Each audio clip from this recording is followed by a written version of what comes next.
Eto naman po mga bossing ko, ang isa sa mga paborito ko na mga pampaswerte. Subukan nyo po ito mga bossing, pero lagi nyo po tatandaan, ang mga pampaswerte ay isang kap lamang para tayo masigit na maging positibo sa buhay. At para mas maging ano po tayo mga bossing, yung bang naniniwala ka, kaya ka gagawa ng mga pampaswerte dahil alam mo na ikaw ay suswertihin. Yun nga po, dagdag na pagiging positibo at paglalakas ng fighting spirit po natin mga bossing. Eto pa mga bossing ko, isa sa mga subok na isa sa mga gusto ko rin na pampaswerte. Ibang version lang siya, nakalagay siya sa platito.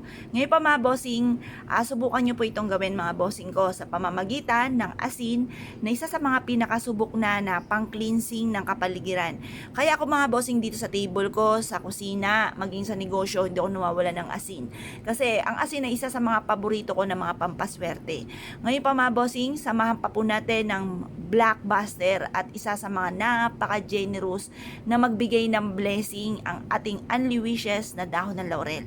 Ito pa mga bossing ko ay perpektong sangkap upang sa ganon mabilis na makamit ang mga pinapangarap at para magdoble-doble ang blessing at higit pa sa mga wishes ninyo ang dumating po sa inyo.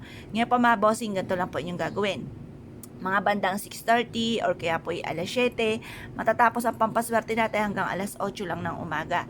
Magwi-wish po tayo dito sa pamamagitan ng aking sipag at tiyaga, pananalig sa mahal na Panginoon, pagiging madiskarte at sa pampaswerteng ito ay makakamit ko lahat ang aking mga pinapangarap. Lahat ng aking mga ninanais ay kaagad ko itong makakamtan. Magiging magaan ang daloy ng swerte sa akin at tuloy-tuloy ang pasok ng swerte. Ito pa mga bossing ko ay isa sa mga sangkap para tayo maging matagumpay. Kung may mga dumarating tayong pagsubok, kasi ako po, ganun din ako mga bossing. Ang dami ko mga pagsubok na pinagdaanan at mas nagiging fighter ako sa hamon ng buhay. At yung mga pagsubok ay pinagdadaanan lang at hindi tinatambayan. Subok na napakaswerte mga bossing. Subukan nyo po ito. Ngayon pa mga bossing, basta ang ating asin ay natunaw, tapon nyo lamang, pati yung dahon ng laurel, itapon nyo na lamang din po ito. Tapos paltan nyo ng panibago. Kasi kaya pag natunaw, marami mga nahigop na negatibong enerhiya. Tapos, mainam na subukan nyo po ito sa umaga mga bossing, or kaya kapag full moon, subukan nyo rin po ito. At tapos positive ka lamang, i-mindset nyo na simula na ito ng tagumpay nyo, hindi na kayo mamumblema sa pera, makakamit nyo lahat ng inyong mga pinapangarap, siksik-liglig at aapot, maraming blessing ang darating sa inyo. Subukan nyo po ito po isa sa mga subok na rin na napakaswerte. Kung naniniwala ka at nais po itong gawin, huwag na kayo magpatumpik-tumpik pa. Ito po ay subok na napakaswerte mga bossing at mas gagaan yung daloy ng swerte. Mapapasin nyo naman po ito kaagad.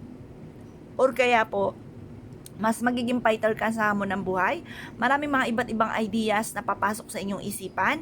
Mas magiging masipag ka, madiskarte sa pamamagitan nito dahil alam mo na ikaw ay suswertihin at ikaw po ay makakamit nyo lahat yung mga pinapangarap. Yun ang pinaka-mayor po niyan eh. Yung alam mo sa inyong isipan at hindi ka titigil hanggat di ka nagiging matagumpay. At kapag ikay naging matagumpay na, ituloy-tuloy mo lamang po mga bossing. Kaya kung kayo piniwala at naisyo po itong gawin, ay siya mga bossing, good luck pa sa inyo po lahat.